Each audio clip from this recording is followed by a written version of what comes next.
I am Ferdinand Marcos, and I am the President of the Republic of the Philippines. I stand today on behalf of 110 million Filipinos.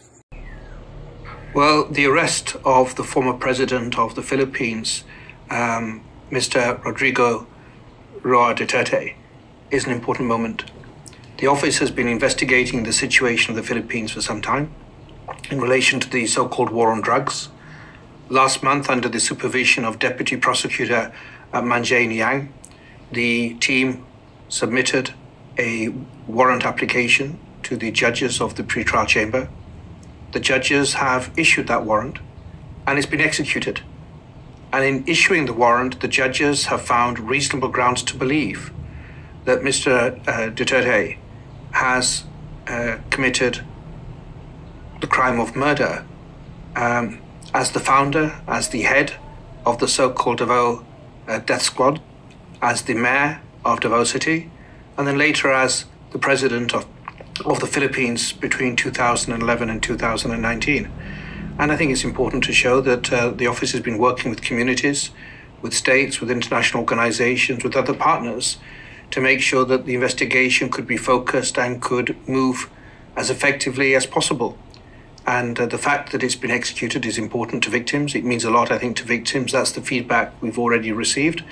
And many say that international law is not as strong as we want, and I agree with that. But as I also repeatedly emphasize, international law is not as weak as some may think. When we come together, when we work, when we build partnerships, the rule of law can prevail, warrants can be executed, and it's important to underline as we now start a new stage of proceedings that Mr. Duterte is presumed innocent. He will make his initial appearance before the court soon.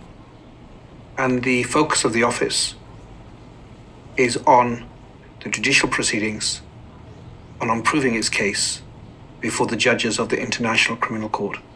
So yun mga kababayan, napakinggan nyo yung sinabi ng isa sa pinakamataas ng opisyal ng ICC, no? Yan po si Prosecutor Karen Can. So may nabanggit po siya dito na sinasabi ang ICC ay isang week daw. Pero palagay ko nagkamali sila, guys, no? Kasi ito yung pinakamataas na isa sa pinakamataas na hukuman sa buong mundo, di ba? Kaya nga International Criminal Court ito eh. Kaya sabi ko nga, for sure, ang bawat leader ng bansa sa buong mundo takot dito. Kasi pag nagkamali sila, sigurado yan mga bes. Ang ICC ang kakastigo. Tulad na lang yan kay dating Pangulong Digong, di ba? Kung hindi lang kumalas si Digong noong 2019 sa ICC, wala na, baka kinulong na yan noon pa, no? Kasi sinampa ng kaso si Digong sa ICC noong 2017, correct me if I'm wrong, ng Makabayan Black. Kasama po no si Trillanes diyan, no, nagsampa ng kaso. Kasi alam din po natin na pamumuno ni dating Pangulong Digong ay brutal, no, ang EJK niya mga bes. Pero minsan maiisip mo din ito si dating Pangulong Digong kung ano po yung ginawa niya nung naging mayor siya, dinala niya po sa nasyonal. Doon po siya nagkamali. Ngayon walang sinong sisihin ninyo kung bakit siya nandoon ngayon. Kung mayroong mang sisihin ngayon, kundi yung sarili niya. Abogado siya, alam niya dapat kung ano ang tama at mali. Alam niya din dapat kung lumabag siya o hindi. Minsan, maisip mo din, may kasalanan din yung mga legal advisor niya. Bakit? Nasabi ko sa isang video. May pagkakamali din naman talaga din sila sapagkat alam na alam nila, itong dating Pangulo na ito, si Digong, in my own lang kaisipan lamang. Bara-bara sa pamumuno, no? Pagdating sa war on drugs. Matindi. Kung totoo po yung sinasabi ni Congressman Acop, guys, sa Quadcom, no? Kudos naman sa Quadcom. Dahil sa Quadcom din, mga kababayan, sa pamumuno ni Speaker Martin Romualdez, nabunyag po ang totoong katotohanan sa panahon ni dating Pangulong Digong, no? Kaya talaga naman ang ICC for sure doon din sila kumuha sa mga isa sa mga ebidensya nila sa Quadcom, no? For sure yan, in my own kaisipan lamang. Correct me if I'm wrong. So sabi nga ni Congressman Ako, pinabudol po ang taong bayan. Yung war on drugs ni dating Pangulong Digong is parang sabi fake daw, no? Walang katotohanan sapagkat yung war on drugs niya is competition daw pala yun. Kung natatandaan nyo, sinabi ni Mr. Police Arcierto na si dating Pangulong Digong ay protector ng mga drug lord na Chinese. O di kayo naloka. So dahil dyan mga bes, talagang malaking kaso ang kaharapan ng dating Pangulong Duterte. Well, hindi po natin alam kung ano po ang magiging resulta. For sure, lalabanan niya with sa kanyang mga magagaling na abogado, natural. Kung ito ay tadhana ni dating Pangulong Duterte na hindi siya makaligtas sa kanyang kaso, yun masasabi natin, kapalaran niya po yan bilang isang humankind sa mundong ibabaw, no? Kasi siya lang din naman ang gumawa ng pagkakamali sa kanyang sarili.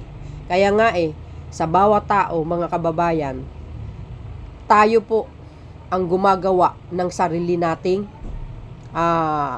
kumbaga ikaganda ng ating buhay. Wala sa ibang tao, tayo mismo. Tayo po ang magdadrive sa sarili natin kaginhawaan, no?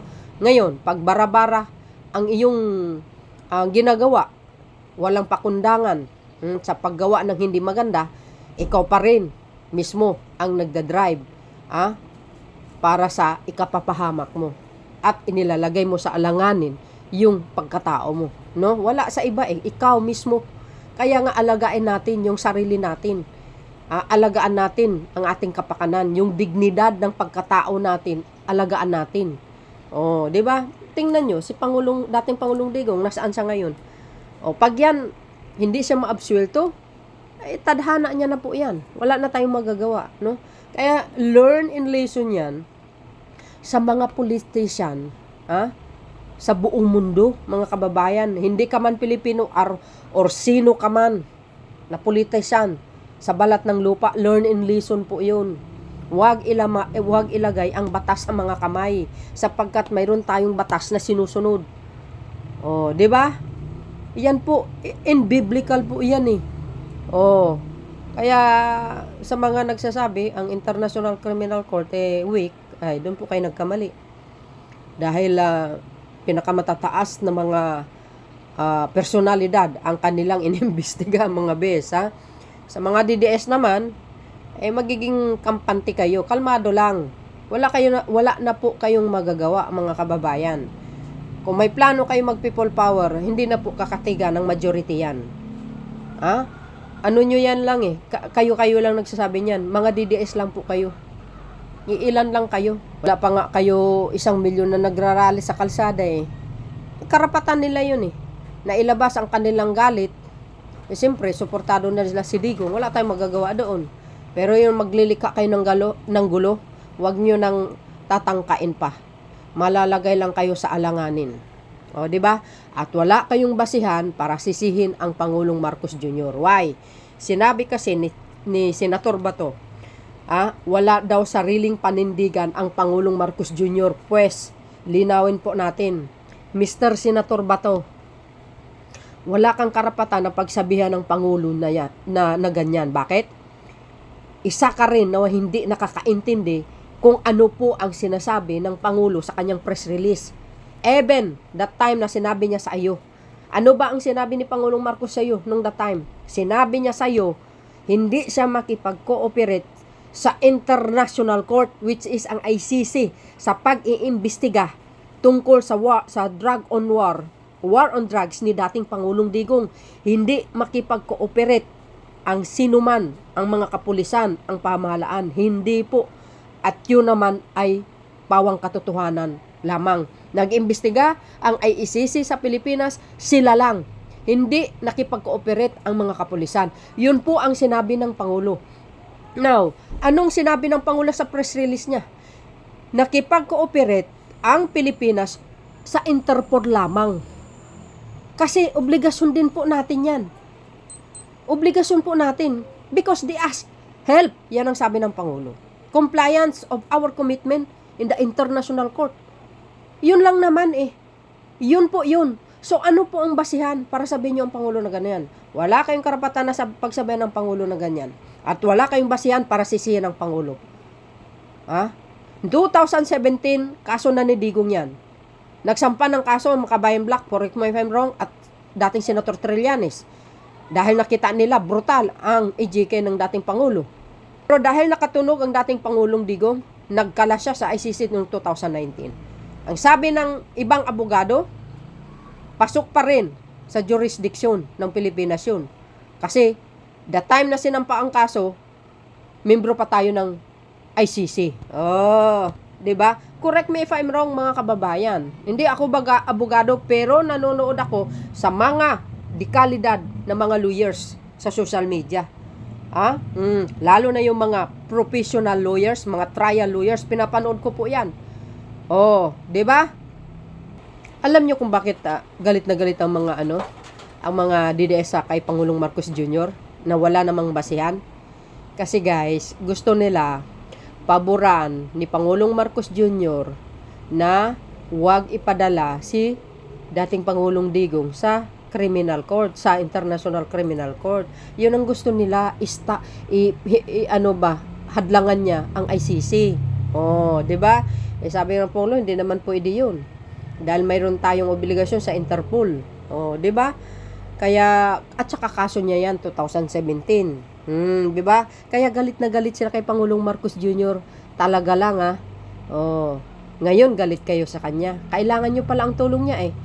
Pero kung makapaghusga kayo sa Pangulo, kung makapanira kayo, binastos nyo ang kanyang ama kahit nakahimlay na.